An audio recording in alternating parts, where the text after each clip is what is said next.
Bonus को लेकर काफी लोगों में संभ्रम है और बोनस नहीं आया उसके लेकर बारे में मैं आपके माध्यम से जनचेतना के माध्यम से लोगों को निश्चित तौर पर बताना चाहता हूँ कि बोनस के बारे में कोई भी किसान संभ्रम न वाले। जिन जिन किसानों ने कोई भी धान सेंटर पे अपना 7/12 पोर्टल के ऊपर में ऑनलाइन किया है, चाहे उसने धान बेचा हो या ना बेचा हो, ऐसे सभी किसानों को बोनस मिलेगा। एक बात। दूसरी बात, अगर किसी की ईपी की नोंदणी धोखे से नहीं हुई होंगी और उस कारण वो ऑनलाइन नहीं कर सका होगा, तो अभी भी 29 तारीख तक की उसकी यानी अवधि है उसकी।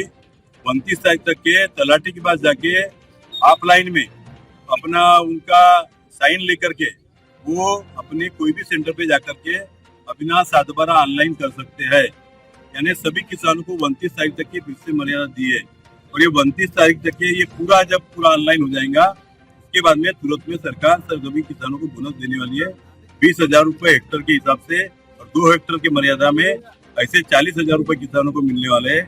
इसी के साथ में सितंबर महीना में नदी के किनारे में जब बड़े पैमाने पर बाढ़ आई थी, उसमें जिन किसानों का नुकसान हुआ था, 28 नवंबर से लेकर के 7 दिसंबर तक के जो अतिवृष्टि हुई थी उसके अंदर में बड़े पैमाने पर किसानों का नुकसान हुआ था।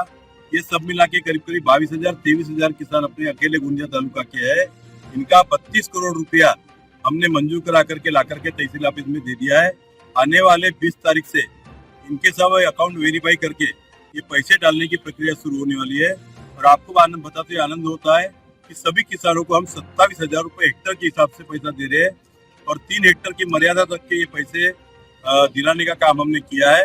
और दूसरी बात, पूरे गोंदिया जिले में 8 तालुका है। 8 तालुका में मिला करके 12,000 हेक्टर का नुकसान का पैसा मिल रहा है। अकेले गोंदिया हमारे विधानसभा के तालुका में, गोंदिया तालुका में 13,000 हेक्टर का पैसा मिल रहा है।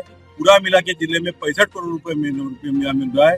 उसमें से करीब 32-33 करोड़ रुपए अकेले गोंदिया तालुका को मिल रहा है।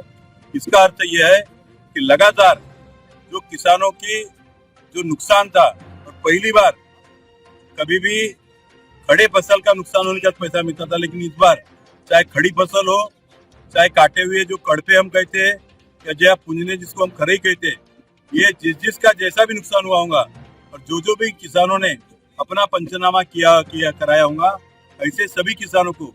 और हमने स्पष्ट निर्देश दिया था कि ज्यादा से ज्यादा किसान, अगर उसका थोड़ा सा भी नुकसान हुआ है तो ऐसा कोई भी किसान वंचित नहीं रहना चाहिए।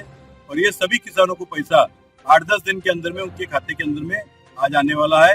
और इसके बाद भी अगर कोई रह जाता है तो निश्चित तौर पे उसके ऊपर भी विचार किया जाएगा।